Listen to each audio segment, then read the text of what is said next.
Hey everyone, it's Blake again from ChessPathways.com, and this video is going to be about the power of opening preparation.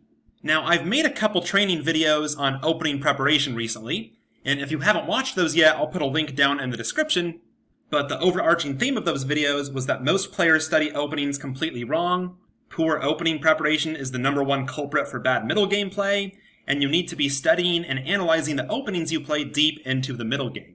Now, I got lots of great feedback and positive comments on these videos, as well as more than a few skeptics. I had several players tell me my advice was impractical, it would never work for them, and that it makes no sense to study your openings deeply unless you're a master, because everyone they play always deviates on move 5 and they can't use any of their preparation.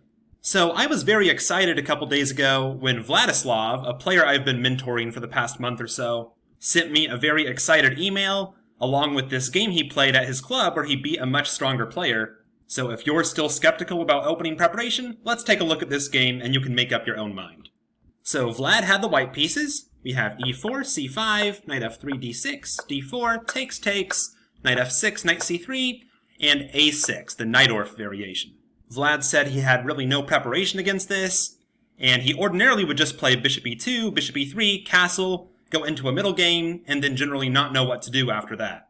But he had watched one of my opening training videos the previous week, and if you recall, one of the exercises I gave featured a line in the Najdorf, so he decided to go for that line that he learned from that video and played f3, intending the English attack. Bishop e3, queen d2, castle long, and launching the pawn storm. So black played e5, knight b3, bishop e6, bishop e3, bishop e7, queen d2, all very normal developing moves, and here black played knight to c6. This move was not covered in that training video I made. I was focusing on the line where black plays knight b to d7, so this was the first point where Vlad was officially on his own. So for everyone out there saying my opponent's going to deviate, yes, of course they're going to deviate. But Vlad stuck with the plan, castle's long. Now black played bishop takes b3, which I think is a very bad move. This bishop is often black's most important minor piece in this line, guarding the possibly weak d5 square and also eyeing the white king, and this b3 knight can be really restricted. So c takes b3, rook c8, Vlad just tucked the king away on b1, castles, and we have a completely different position than we had in the video, but Vlad just continued on with the kingside attack. Pawn to g4, b5, g5, and in the main line I covered, black can meet g5 with pawn to b4, making sure this knight can't just hop into d5 unopposed, but here it doesn't work because white's already played king to b1. If black were to play b4, then white wins a piece, black wins a piece, white wins a piece, black wins a queen, white wins a queen, and white comes out a piece to the good. So black has to save that knight, but now after knight d5, white has a completely winning position. White's threatening knight takes e7 followed by queen takes d6, and there's not much black can do here to avoid losing material.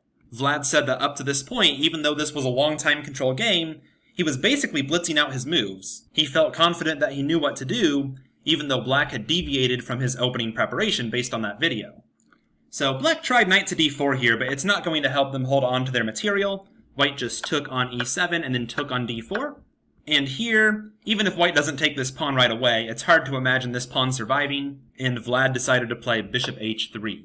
This is another idea that was covered in the training. Whenever this rook shows up on c8, bishop h3 might be strong, especially after black trades off that bishop here on e6. So it's hard to recommend a move here for black. Maybe rook c7 was the best try, but there white could probably just go for queen takes d4, queen takes d5, queen takes d6 with tempo, followed by rook g1. White has a completely winning position. Instead, black tried to sacrifice the exchange with knight e5, but they're not going to get enough compensation there for the sacrificed exchange. Bishop takes c8, f4 kicking the knight away, rook to e1 just defending that e-pawn, a5, h4, knight b4. Vlad said he wanted to simplify here because he's up in exchange, so rook to c1, the rooks come off the board, and the rest is essentially a matter of technique. Black played g6 here, queen d2, d3. Black does have a passed pawn, but it's definitely not going to become a queen.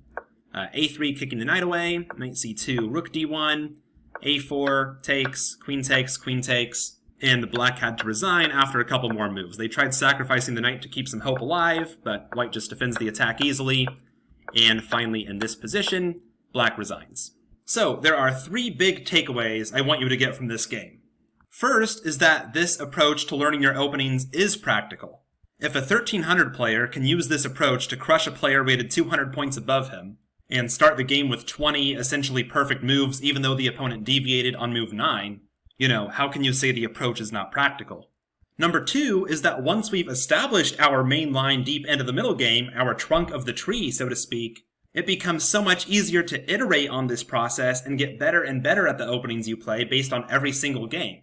For example, this game, like I said, the branching point was here on move 9 when black played knight c6, and that sparked a conversation about what the difference is between knight d7 and knight c6. And I explained that the main reason that knight c6 is less popular than knight d7 is that knight c6 makes white's knight d5 ideas stronger.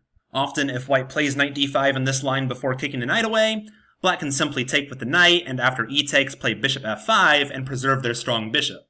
But with the knight on c6, of course you cannot meet knight d5 with knight takes d5, you're going to get yourself forked, and that means that black will have to give up their strong bishop if white plays knight d5 in a lot of cases. So if you're taking a structured approach and you ask the right questions, you can really increase the understanding you have of the openings you play after almost every single game.